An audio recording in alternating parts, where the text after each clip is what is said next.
گفتوگویان پرس و باس بابەتان ناکەین لەگەڵ زۆر بەڕێز کاکەروان یاروەیز ئەندامی پێشووی ئەنجومەنی نوێنەرانی عێراق. کاکەروان بەخێر بێی. زۆر بەخێر بێی. پیرۆزبایشی لێکەین وەکو بەرپرسی مەڵبەندی ڕێخستنی یەکێتی نیشتمانی کوردستان لە خانەقین. سبەینێ دەست بەکارە بی پێم وا بیتر لە سبەینەوە دەستیاوێ ئەم ڕەفمانە بێتەوە بە عێراق بێگومان هەر لینکێکتانە بێ لەگەڵ عێراقدا وێ سەرکەوتن بۆ خواستەکە مەربژی وەکو چۆن لە ئەنجومەنی نوێنەران پشت بەخوا ئینشەڵڵا خانەقین ناوچەیەکە کە پێویستی بۆی خزمەت بکرێ ناوچەیەکی گرنگی کوردستانە بەداخەوە زۆرفەی کە لە عێراق هەبوو و دوای ڕووداوەکانی ڕفراندووەمەوانە ینی جۆرێک لە بڵێن لە ناوچەکە بەعام کورد پاشەکشەی کردبوو. من بە بەشێک لە خەباتی کوردایەتی ئەزانم لەو منتەقانە ئەنجا حیزبایەتی چونکە هەم خەباتەکە یەکێتی کوردایەتی ئەرکانش لە وێرکی کوردایەتیە بەڕاستی لە خانەقین و قەرتەپە و جەبارە و جەلەولا و مەندەلی و بێتەوە بۆ بناری بەمۆ و ناوچەکانی تر. ناوچێکی زۆر گرنگە خاوەنی پێگەیەکی ستراتیژی گرنگە لە عێراق و لە هەرێمی کوردستان و ناوچەیەکە کە یەکێتی زۆرترین قوربانی لەو منتەقانە هیواداریم توانین بەیەکەوە خزمەتی و منتەقە بکەین لە داهاتوە ئینشاءڵڵا لەو ڕابینین ئینشاءڵڵا سەرکەوتوبی. سپاس. ئەوەی لە عێراق ڕۆیدا دوێنێ بەڵێ چی بخەنەوە بۆی چیە؟ ئەمە تەواوکردنی ڕێکارە دەستوریەکانە تەوقیتاتی دەستوریە بۆ لە دوای هەموو انتیخاباتێک کە دەستور دیاری کردووە هەڵبژاردننی دەستەی سەرۆکایەتی پەرلەمانوە دواتر دوای 30 ڕۆژ یعنی ئەبوو ئەم پرۆسەیە لە 31 ئەم ساڵ بکرایە ینی تقریبان 71 ڕۆژ دواکەوتم پرۆسی 70 بۆ 71 ڕۆژ فراغی دەستوری هەیە لە عێراقا. ئەم فراغە دەستوریە ئەمە هیچ پێشێرکردنی دەستورە و لە محکەمەی ئیتیحادی ینی سکاڵات تۆمار کرابوو کە نابی ئەم فراغە دەستوریە دروست بێ لە عێراقا. جگە لەوەش لە ڕاستیە ئەم فراغە دەستوریە ئەم دواکەوتنەی هەڵبژاردننی سەرۆک کۆمار و دواتر تشکیلکردنی حکوومەت لە ئانوساتێکە کە شەڕێکی گەورەی هەرێمایەتی هەبوو و عێراق بە جۆرێک لە جۆرەکان بەناڕاستەخۆ بوو بەشێک لە شەڕگە و کاریگەری شەڕەکە لەسەر عێراق زۆر بوو و عێراق لە بەردەم قەیرانێکی گەورەی ئابوووریە و یعنی کۆمەڵێک ئاڵنگاری گەورە ڕوبەڕووی عێراق بووەوە لەگەڵ ئەمەشە عێراق فراقێکی گەورەی دەستوری هەبوو پەرلەمان نەیەتوانی کە ئەرکی خۆی باشی جێبەجێ بکە حکوومەتێکی کاربڕێکە هەبوو لە عێراق کە نیوەی زیاتری وەزارەتەکانی چکە وەزیرەکان پەرلەمانتار بوون دەرچوونە بچونەتە پەرلەمان نیوەی زیاتری بە وەکالەت بەڕێوە برێ و حکوومەتی کاربڕێکەر وەک جەناب تەزانی دەسڵاتی نییە هەنیشت بکە لەبەرەوە ینی زەرور بوو ئەمە بەچەنە دواکەوت بەڵام سپاس بۆ خوا دوێنیە خوتوەیەکی گرنگ نرا کە هەڵبژاردننی سەرۆک کۆمار بوو ئەمە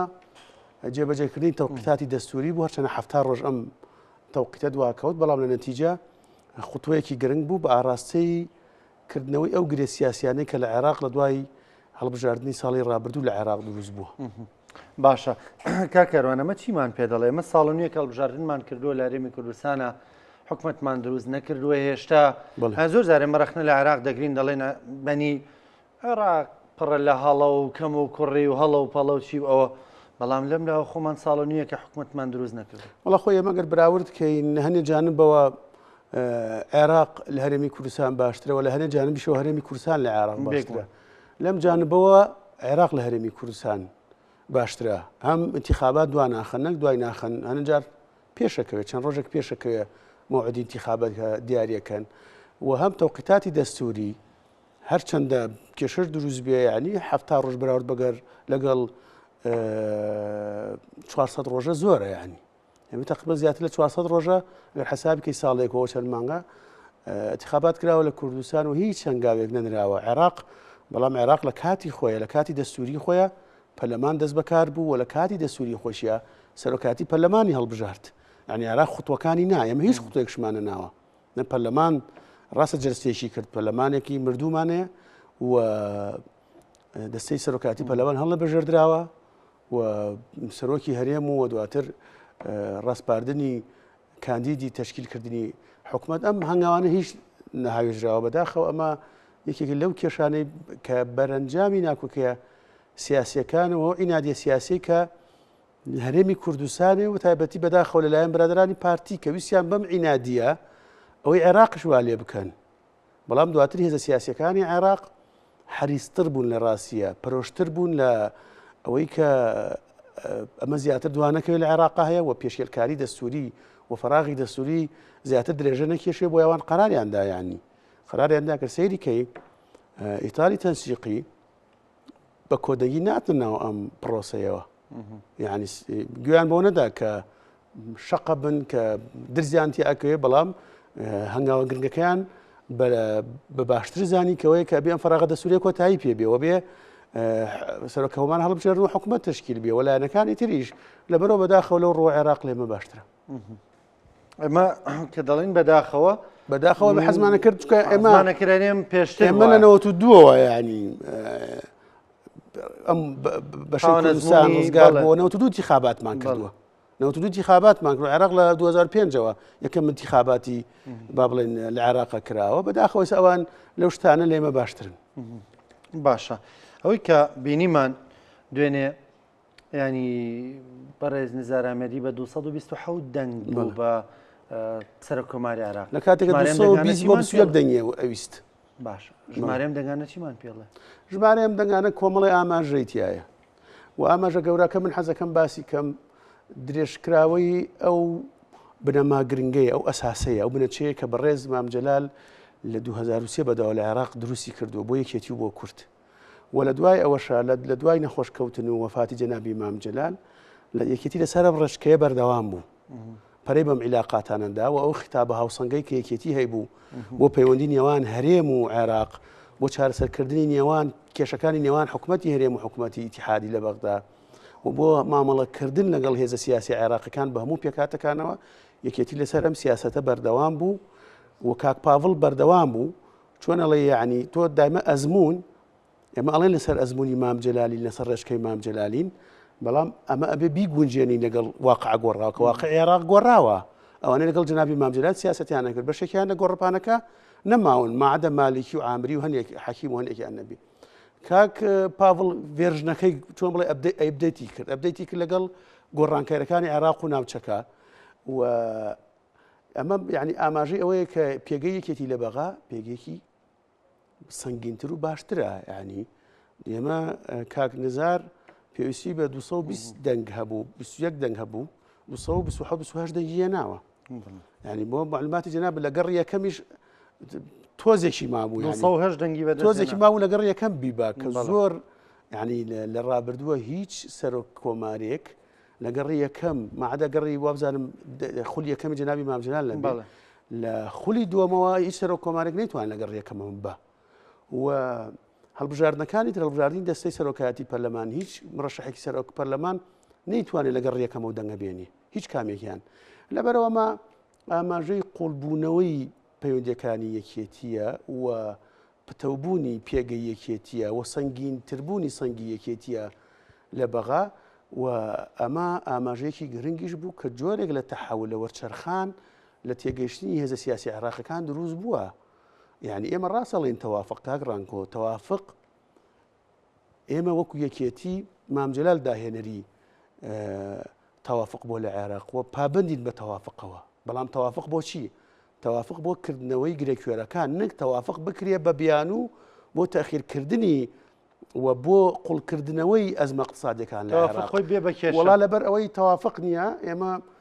عنی من هێزێکی سیاسی بووم بە بیان و تەوافق بمەوێ هەموو پرۆسی سیاسی لە عێراق ڕابگرم بمەوێ هەڵبژاردننی سەرۆک کۆمار و تەشکیلی حکومەت لە عێراق ڕابگرم نەک بۆ تەوافق کە نێتەکەمەوە بێ تەوافق بین کێشەکان چارەسەکەن هەموو پێکاتەکانی عێراق بەشدار بنەوە بەڵکو نێتەکەمەوە بێ مادام خۆم سەرۆک کۆمارم دەست ناکەوێ مادام خۆم 2 وەزارەت زیاتر و 2 مدیر عام زیاترم دەست ناکەوێ بە بیانووی تەوافق کێشەکانی عێراق زیاتر قوڵکەینەوە ئەوەشی کە هەبوو ئەوەشی ئەوبوو کە فەرمو سەیری کەنیانمە لەسەر ئاسی کوردستان هەموو هێزە سیاسەکانی کوردستان کە فراکسیۆنیان هەیە لە پەرلەمانی عێراق دوێنێ بەشدار بوون بە هێزە ئۆپۆزیۆنەکانەوە کە لە عێراق لە کوردستانە لە زۆر لەسەر زۆر شت ملاحەزەیانەوە ڕەخنە ئەگرن دوێنێ هەمویان بەشدار بوون چونکە کاک ڕانکۆ بەشدار نابی لەسەر تەکەوێ تۆ بەشدار نابی لەو دانیشتنە کەواتە تۆ دامی ئەژندای پارتیەکەی کەواتە تۆ لەگەڵ قوڵبوونەوەی کێشەکانی لەگەڵ لە عێراق کەواتە تۆ لەگەڵ پێشکەلکردنی زیاتری دەستور و درێژەکێشانی زیاتری هەموو هێزە کوردەکان بەشداریان کرد هەموو هێزە کوردستانەکان بەشداریان کرد و بەشی زۆریان دەنگیان بە یەکێتیدا و ئەمە دەستخۆشیان لەکەین ئەمە تێگەشتێکی بەرزە لە ڕاستیە هەندێک گوێم حەقم لە هەندێک فەیسبوک کوشتنی ئاراستەکرێ پارتی ئاراستەیەەکە وەڵا ئەمانە بۆ لە کوردستان وانە و ڕەخنە لە مشتێکن لە بەغادەنگ بە کاندیدی یەکێتیدن ئەوە ڕێگە ڕاستەکەیە لە هەرێمی کوردستان کێشت هەیە لە هەرێمی کوردستان گەندەڵی هەیە خراپی لە حکمڕانی هەیە ملاحەزەت هەیە بەسەر چاو بەڵام ئەمە لە بەغدا خەباتەکەمان خەباتێکی کوردایەتیە و خەباتێکی نێتەوەییە و خۆتو ناچی دەنگی بە کاندیدێکی عەرەب ئەمە استحقاقی کوردە و لەناو کوردە استحقاقی یەکێتیە بەشداریان کردووە کێ دەنگی بە کاک نزار داوە کێ دەنگی بە دکتۆر موسە ناداوە کێ دەنگی بە کاندیدەکانتر داوە دەستی خۆش بێ گرنگەوەی کە بەشداریان کردووە هێزە سیاسێ کوردستانیەکان باشە کەواتە کرێسە بڵین لە بەغدا کوردەنگێکی دلێرترە بە بەشداریکردنی هەموو فراکسیۆنە کوردستانەکە طبعاً ئەمە نەتیجەیەکی چیشە مە نەتیجەی ئەوەی لە کوردستانەوە یەکێتی پەیوەندیەکان لەگەڵەوەی نوێ چاک کرد و جۆرێک لە لێک تێگەیشتنەیە من ناڵێم ڕێککەوتن چونکە بەرەو ڕێککەوتنەچی و یەکێتی نیشتمانی کوردستان لەگەڵ کۆمەڵی ئیسلامی لەگەڵ یەکگردووی ئیسلامی لەگەڵ هێزەکانی تر یانی تێگەشتێکی باش هەیە بەڵێ و لە بەرامبەریشە مەسەلەن هەندێک لەو هێزان لەگەڵ پارتیە ناکۆکی قوڵیانەیە و ملاحەزەی قوڵیان لەسەر پارتی هەیە بۆی هەندێک شاگەرەوەکو ڕەتفعلی پارتی بێ و بۆی حساب نەکرێن کە لەسەر قسەی پارتی بایکۆتیان کردووە دەستخۆشیان یەکەن کە بەشداری هەڵبژاردنەکەیان کرد. زۆر باشە. عێراق کە سەرۆک حکوومەتێکی هەبێ کە دەسەڵاتی تەواویە بێ وەکو دەڵە کاربڕێکەر نەبێ و ئێستا سەرۆک کۆماری هەیە ئەکرێ بڵین زیاتر دەتوانێت لەسەر پێی خۆی بوەستێ و بەتایبەت لەو دۆخە نەخوازراوەیە کە ئێستا ناوچەکەی پێدا تێدەپەڕێ بڕیاری جەریتر بوێرتر و ڕوئیایی فراوانتر بدە چکە کاک ڕانکە حکوومەتی کار بەڕێکرد ناوکەی بەخۆیەتی کار بەڕێیەکە بۆ بە پێی تەوقیتاتی دەستوری لە بینی تاوابوونی هەڵبژاردن بڵێن هەڵبژاردن ئەمڕۆ کۆتایی دیە نانی لە ماوەی 45 ڕۆژە ئەبێ نەتیجە تەزیق بکرێ و بۆ سەرۆک کۆمار پەرلەمان ڕاستپێرێ بۆ ئەنجامدانی یەکەم دانیشتنی ینی تۆ حکوومەتی کاربڕێکرد بۆ مانگێکە بۆ مانگ و نیمێکە حکوومەتی کاربڕێکرد بۆ ساڵ و 2 ساڵ نییە چونکە ناوەکەی بەخۆیەوەیە کاربڕێکرد و تەصریف ئەعمالە هەر ناتوانێت ڕێکەوتنی گەورە بکە ناتوانێت قەراری گەورە بدە ناتوانێت هیچکە هەنێکی کردووە و شتی گەورە نین یعنی من ئاگدارم یعنی مدیر عامی کوردەیە پۆستەی کوردە مدیر عامەکە تەقاعود بووە ئەبێکێ بخینە شوێنەکەی سوودانی دەسڵاتی نییە ینی مدیر عامێک دەسڵاتی نییە بەڵە چکە حکوومەتەکە کاربڕێکەرە ئەوە لە هەرێمی کوردستان گوێ پێ نادەنەوە نییە بەڵێ ئێمە کێشەی اقتصادیمانەیە کێشەی موچەمانەیە لەکوێ تۆ حکوومەتێکمان هەبێ ئێستا حکوومەتێکمان هەبێ ئێمە بە قوتەوە تیا بەشدار بین و حکوومەتەکە دەسڵاتی کاملی هەبێت تەصریف ئەعمال نەبێ لە بەغدا و لەگەڵ ڕێککەوین لەگەڵ ئەو جیهەتەی حکوومەت تشکیلەکە و لەگەڵ ئەو کەسی حکوومەت تشکیلەکە لەگەڵ ڕێکەوین لەسەر کێشە دارایەکانمان و کێشەی موچەوە ئەمەی هەیە یعنی ئاوا بڕوە لەکوێ حکوومەتێکە بێ کاربڕێکەر بێ نیوەی ئەم حکوومەتە بە وەکالەت یعنی هەر وەزیرێکی ئەسیل حکوومەتێکی وەزارەتێکی بە وەکالەت بەڕێوە با ئێستا چونکە 7 وەزیربوونەتە پەرلەمانتار و شانسیان نییە ببنەوە بە وەزیر چونە لە پەرلەمان ماونەتەوە لەبەرەوە بە دڵنیایی وە ئەمە جگە لەو ئاڵنگاریانی کە ڕوبەڕووی عێراق بۆتەوە ئاڵنگاری ئابووری کە باسم کرد پاشەکشەی گەورە دروست بووە کەندە جار باسی ئەوە کرد کە عێراق ڕەنگە نتوانێت موچە بدە و بە تایبەتی داخستنی گەروی هەرموز و ئەم شەڕانە دەرەنجامی ئەم شەڕانە لەسەر ئابووری عێراق و ئەم دۆخەی کە هەیە بەداخەوە کە ئەم ئاماژەکانی دەستپێکردنەوەی شەڕ لە ئێران و ئەوانە خەریکە سەرڕەڵەداتەوە طبعا عێراق پێویستی بە حکوومەتێکە حکوومەتێکی بەهێز بێ و ئەم حکوومەتەش ئێمە بیخێنە بەر بەرپرسیارەتیەوە مەسلەی موچە و مەسلەی جڵاوکردنی ئەم گروپانەی کە پەلەماری هەرێمی کوردستانە دەن و قەسفی هەرێمی کوردستانەکەن لە ناوچەکانی عێراقەوە ئەمە گرنگە یعنی و لە هەمووشی گرنگترەوە باسم کرد ئەبێت تەوقیتاتی دەستوری کورد نابێ ببێ بە سەبەبی پێشێلکردنی دەستور و بێ بە سەبەبێک بۆ درێژە خایان درێژە پێدان بە فەراغی دەستوری لە عێراق. باشە کاکەڕوان بازبوونی خۆ لە بەغدا بووی کێ دەبێتەوە سەرۆک وەزیران چانسی سوودانی زۆرتر نییە ئێستا باسەکرێ کە ئەم تەبخەیە کە دوێنێ هەبووە کە بەڕێ سوودانی بەشداری کردووە چونکە ئەو ئێستا وەکو عەدەد گەورەترین هاوپەیمانەتی ئیتیخابی لەناو پەرلەمانە باسی ئەوە کرێ کە ئەو بێ بەڵام حەسەب ئەوەی کە دوێنێ هەموو خولەکانی پێشوو کە سەر کۆمان هەڵبژێردراوە هەمان شەو هەمان ڕۆژەوەکەی ئێوارەکەی لە هۆڵی پەرلەمان سوێندی خواردو دەرچووە جارەوە بۆ لە ناو پەرلەمان لە ژووریەکە نامەی ڕاستپاردنی داوە بە کاندیدی ئیتالی تەنسیقیا کاندیدی شیعەکان بەڵام دوێنێ ئەوە نەبوو 15 بەپێی دەستور 15 ڕۆژیان هەیە هیوادارین کە دیارە 15 ڕۆژە بۆ ئەوەیە هەوڵێک بدەن ڕێکەون لەسەر کاندیدێک کە ڕەنگە بەپێ ئەوەی کە سوودانی بەشداری کردو و بەپێ ئەوەی کە ئەم هەنگاوەی نا بەبێ پارتی و بەبێ مالیکی ئەوانە دیارە ئەوەیەک لە کاندیدا بەهێزەکان وەمە سوودانی سەرباری گلەیەکان و هەنێ تێبینیمان بە بەراورد لەگەڵ سەرۆکوەزیرانەکانی تر بۆ هەرێمی کوردستان بۆ چارەسەرکردنی کێشەکان باشتر هاتە پێشەوە لە ڕاستی و خراپ نەبوو و لەو خولەی کە ئێمە لە بەغدا بوون 4 ساڵی ڕابردوو و جەنابی سەرۆکی حکوومەت بوو هەنگاوی باش نرایانی ئەو اتفاقاتانەی کرا لە قانونی موازنەیە کە ناردا پەرلەمان و دواتر تعدیلی قانونی موازنە و دواتر چارەسەرکردنی کێشەکان کێشەی موچە بە تایبەتی دەوری خراپ نەبوو و لە سەردەمی بەڕێ سوودانیە ئەو فەرماندەی هێزە چەکدارەکانی عێراقیشە بە پێی دەستور هیچ هێزێک بە فەرمانی ئەو بەرەو هەرێمی کوردستان بەرەو ناوچەدا بڕێنراوەکان نەجوڵێنرا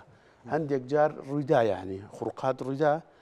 لە گەلەبیرتان بێ لە منتەقەی زەنگاما جارێ هێزی هەشتات و لە شوێنەکانی تر ئەو ڕاستە خۆ تەدەخولی کرد ئەو کێشانەی چارەسەر کرد بەڵام بەڕێ سوودانیش وەکو باقی سەرۆکوەزیرەکانی تر محکومە بە واقعی لە عێراقەیە چونکە حکومەت هەموو شتێک نییە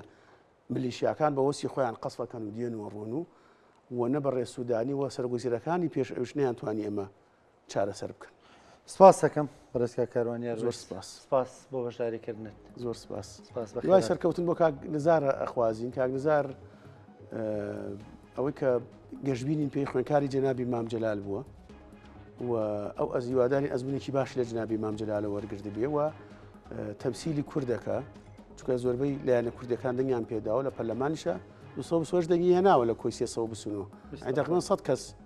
دەنگی پێنەداوە کە غیاب بوو ئەوەی کە بایکۆتی کردووە و هیوادارین بتوانێت یعنی دەوری باش بێ و دەستخۆشی لە بەڕێز دکتۆر لەتیفەکەین یعنی ئەو 4 ساڵە توانی کە دەوری هەبێ بۆی کە بە ئارامی بەبێ قوڵبوونەوەی کێشەکان دۆخەکە لە عێراق تێپەڕێ و چونکە هەموو کەسێک وەک چۆنتم بەڕێز سوودانی سەرۆک کۆماریش دوور لە میدیاکانیش کارەکانێک کاک نزاریش محکومە بۆ وەزای عێراق یعنی زۆر جار من لە بەغا بوومە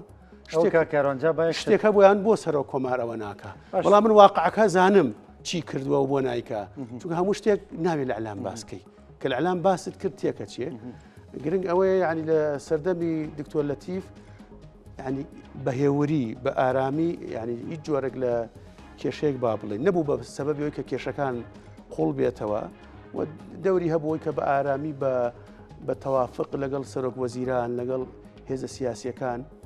بتوانێت ئەم قۆناغە سەختەی عێراق تێپەڕێنرێ و هیوادارین کاک نزاریش کە ساڵانێکی زۆر وەکو با بڵێن سێبەر بە دوای جەنابی مام جەلالەوە هەبووە ئێمەمانان لەم دوورەوە لە جەنابی مام جەلال زۆر ئەزبوون فێربووین ئەو لە گەڵ مام جەلالا بووە هیوادارین کە بتوانێت دەوری باشی بێ و زۆر جار قسەکەن ئەڵێن ئەم بۆ نمونە لەگەڵ مام جەلالە بۆ سکتێری مام جەلال بۆ مدیر مەکتەبی مام جەلال بووە ئەمە دەلالەتی گەورەی مام جەلالە کە ئەوانەی لەگەڵیان ئەزمموی لێوەرەگرن و مام جەلالە و قوتابخانەیەک بووە باش پێگەشتون و دەلالەتی ئەوەیە کە زمینەی هاتنە پێشەوەی خەڵک لە ناویەکێتیە زمینێکی بەرفراوانترە نەکەوەی کانێ خەڵ تەفسیری تری بکە ئەمە دوو لایانی ئیجابیە ئەکە مام جەلال قوتابخانەیەکی گەورە بۆ لێ فێربوون و لە ناویەکێتیشە زمینەیەکەی کە خەڵک بێتە پێشەوە بۆ بتوانێت گەشە بکە. سپاس دەکەم. سپاس بۆ بەشداریکردن.